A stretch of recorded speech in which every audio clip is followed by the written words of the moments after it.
What's good people? In today's video I'm gonna be showing you 5 producer hacks in 5 minutes. Let's go. Okay, so the first thing I'm going to show you is how to do pitched hi-hats. In Logic Pro X, I always use Ultrabeat to do my drums. It's a stock plugin, so basically I'm just going to open up Ultrabeat. When you open up Ultrabeat, it's likely that you're going to have loads of different samples in each of these ones. So the first thing you have to do is clear absolutely every channel.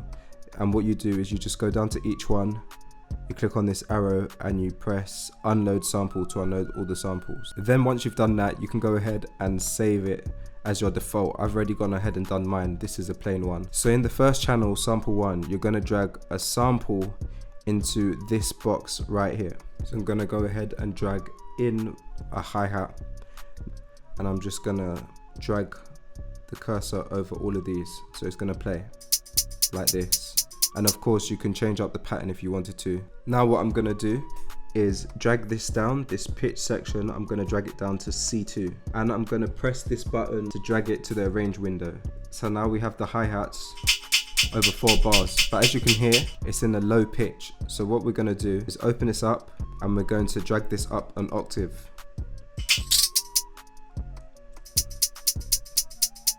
So now what we can do is select notes and drag them up or down and change the pitches of them.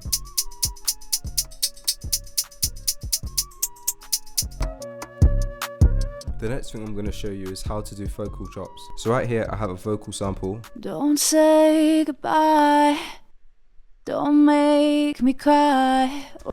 So what I'm going to do is quickly chop a random section. So to do that I can just highlight and choose Command T. Oh, so I'm actually going to chop it to here. And now we got this section. oh, oh. So I'm going to duplicate this so we can open up a new channel. And I'm just going to drag this here and mute the first one. Now I'm going to click on the section I cut, double click and choose convert to new sampler track. And press OK. So now we have it open in the stock sampler, the EX-S24. So I'm going to open up the EX-S24 and our sample is loaded in this sampler. And I want to edit the sample, so I'm going to hit edit here. And by the way, if you cannot find this edit button, then you need to change it in your preferences in Logic Pro X. I'm going to hit edit, open it up. Oh, oh. And so now I'm going to click here and drag it across the keyboard. So now we have our vocal chop pitched. The next thing I want to show you is by far the easiest way to tune your 808s to play 808s in Logic Pro X. I'm going to be using a stock VST called Alchemy. So we're going to open it up. The first thing I'm going to do is go to File and hit Initialize Preset. Then right here where it says Sort, we're going to go and import audio. In this drop zone is where you're going to drag your 808. So I'm going to go ahead and find mine. So I have a few different 808s here. So what I can do is just drag it in the drop zone and hit sampler and import. Now my 808 is loaded into the Alchemy VST, so I can go ahead and play it. It will be pitched correctly, and it's by far the easiest way to play in your 808. Another thing I want to show you guys is how to do ghost notes on Logic Pro X. So basically, if you don't understand music theory, you have no music theory knowledge, but you need some guidance, some building blocks to help you. This is going to help you because since when you're creating your melody, you're going to be able to see which notes you should be playing in order for it to be in the same scale. So what I'm going to go ahead and do is put all the notes in that is in the A scale. So I'm going to go ahead and quickly pencil that in. These are all the notes in the A scale, so I'm going to go ahead and change back to my pointer tool, select all of them. I'm going to go to A, hold Option and drag it to the next A. And I'm going to do the same. So now I have the A scale over multiple octaves. Next thing I'm going to do is do Command A, go to Functions and mute all these MIDI notes. Now I'm going to open up a new channel, create empty MIDI region, and I'm going to hold Shift and click on the first MIDI region. So now here we can see the notes that are in the A scale, and we can go ahead in our new MIDI region and play in a melody. The thing to note is when you do pencil in your melody, you need to do it not on the same notes here. You just need to do it a bit lower and drag them into position where you want it.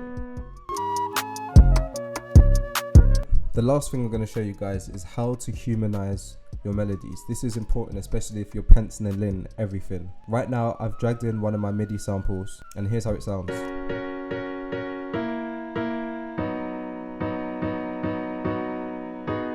Super robotic, it just sounds like I have penciled it in. It doesn't really sound like I played it in with the piano. So here's a few things that you can do to switch that up. First of all, you want to select all your notes and you can go to Functions, MIDI Transform, and actually choose Humanize, and you can choose how much you want to humanize it.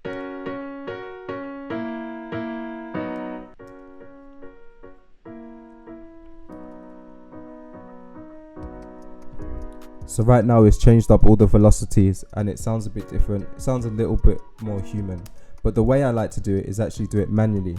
And what I'm gonna do is change up the velocities myself. So for the bass notes here, I can control and change the velocity. Maybe I'll change this a little bit too and lower these even more. Also what I can do is zoom in a bit more and change the timing of these notes.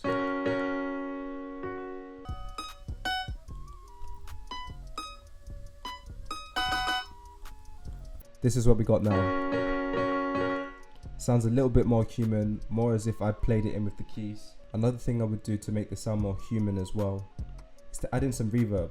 In Logic Pro X there's a stock plugin called Space Designer. You can find that in the reverb section, and you can adjust the reverb here. But it gives it more of a realistic effect.